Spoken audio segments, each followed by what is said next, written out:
Looking to sweep a back-to-back against a Kawhi Leonard, James Harden-fueled Los Angeles Clippers team that was without Bradley Beal, Al Horford was back in the lineup after resting on opening night of the doubleheader, as the Godfather won't play both games of a back-to-back the entire season. The Warriors went with their big starting five, featuring Post in the starting five instead of Podziemski. Regarding Horford's minutes, in addition to no back-to-backs, Kerr said that the plan is to keep him around 22 per night, with occasionally the ability to stretch it.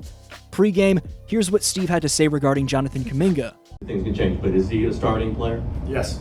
Yeah. He'll start tonight, and he'll be our starter going forward. He's been fantastic, and last night we put him on Ja. Tonight we'll put him on James Harden. I think he's ready to take on that role defensively, and what he's doing offensively, the decision making,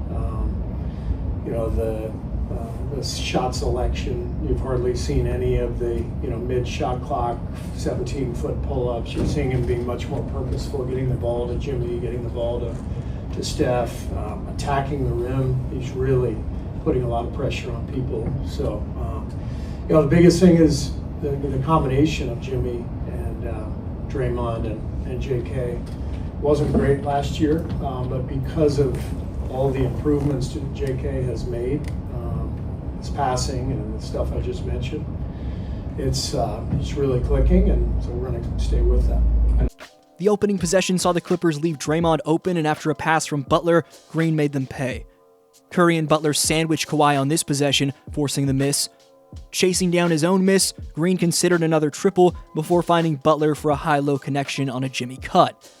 Kuminga attacking James Harden in an isolation with the entire weak side cleared out, sees him up fake and step through for the and one, as the Dubs' third leading scorer that was averaging 18 coming into this one was looking polished. First, it's Curry getting a screen from Post, then it's Curry getting a screen from Draymond and utilizing it to perfection by knocking it down. Curry post pick and pop with Zubac sagging, saw Steph set up Posty with a behind-the-back feed. The Davidson product then found the product of Boston College for another triple, this time in transition. Posty locks up this Zoo Harden DHO by smothering James, but Quinton was called for a foul. Kerr argued Harden kicked out his legs to draw the contact as he challenged the call, and it was successful. Shout out to Steve for winning it, and the Dubs were up 10 early. They were up 12 after Kuminga exposed the much older Batum in space. This pass from Draymond led to an incredibly acrobatic lay from Chef. Kuminga came off a screen to drain a pull-up triple as JK was cooking. Post shut down Zubac. Roaring start for the Dubs. Jimmy Butler III was turned to bail the Dubs out on this play, where he does just that from the corner. Another situational end of first quarter Curry check-in like we saw last game sees the Warriors manufacture this Pod's buzzer-beating triple after Stephen initially fumbled it. Heads-up play by Moody, and heads-up play by Kerr for subbing in Steph with 10 seconds to go. Off a turnover from Jimmy Butler, Brandon Podziemski showed off his vertical and hustle by getting back to deny 40-year-old Chris Paul. He'd then turn defense into offense in transition by miraculously flying in to reverse it around Brook Lopez. Moses Moody locked up Kawhi with a great contest in the post. Post rotated to completely neutralize John Collins as the Warriors' youth was outmatching the Clippers' age early in the second Q. Following Post tapping out a miss, Moody converted as Moses is looking like prime Paul Pierce from deep over the last two games. The Warriors forced John Collins into an errant baseline drive on this possession, leading to an amazing passing lane read from Draymond and also an assist from Green. Here, Horford shuts down Harden in an ISO. Then Draymond closes out on Lopez, smothering D from the Dubs' front court. Watch this ridiculous steal and save behind the back off his foot from Kuminga, which finds Curry, who finds Hield underneath. Will Richard leaked out in transition for a dime from Curry, as the national champion at Florida this year got on the board.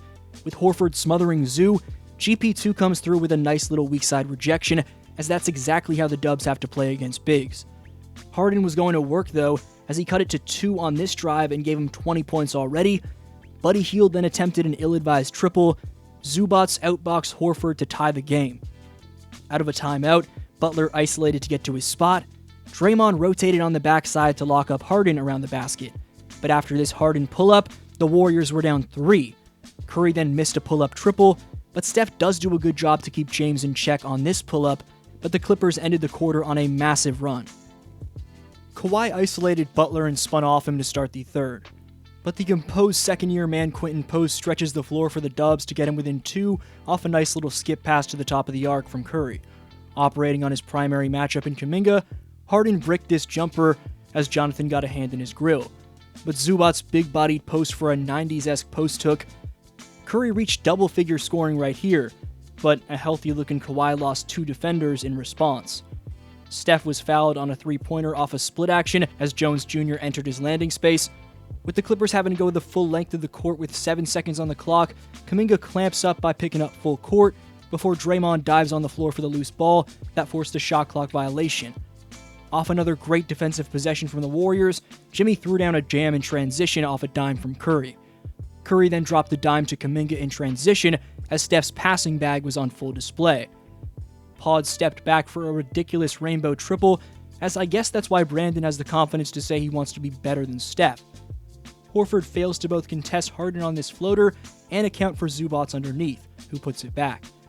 Curry has been playing great defense all year in terms of his deflections, but here, his point of attack defense shines bright as he knocks it away from Harden, who again tried to pick on him. Kawhi Zubac's pick and roll sees Leonard set up Ivica, but Jimmy B responded with a 3. Right on cue, Steph then racked up a deflection which turned into a steal before finishing on the other end. Watch this lunging steal from Moody.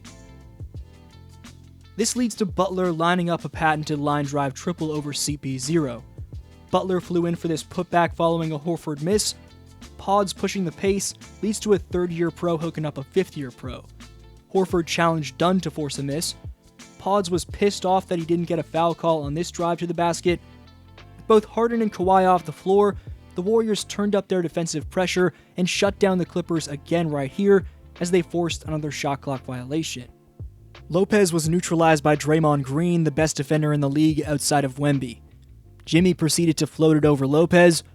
Moody fought over the top of this screen seamlessly and ended up forcing a jump ball on Kawhi, which he won.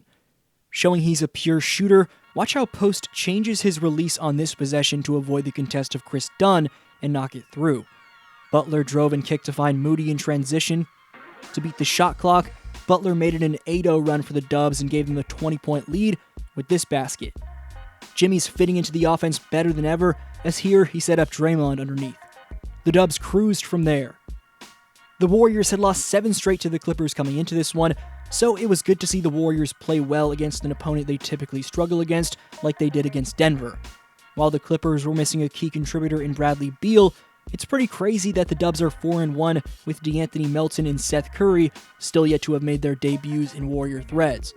The Dubs, however, do have a tough schedule, which I can talk about in a separate video if this one performs well, but that tough schedule starts with the Bucks on Thursday. Against the Clips, Batman and Robin and Steph and Jimmy combined for 40, while Quinton Post was a game-high plus 34. Brandon Podziemski finished with 12 points, 4 boards, and 4 assists, with both a steal and a block, as Pods proved his haters wrong for a second straight performance.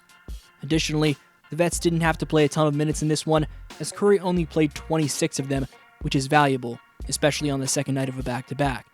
Make sure you check out my breakdown of the Dubs on the opening night of this back-to-back if you haven't already, as the link to that is on your screen. This was your boy DFlow, and I'll see you next video.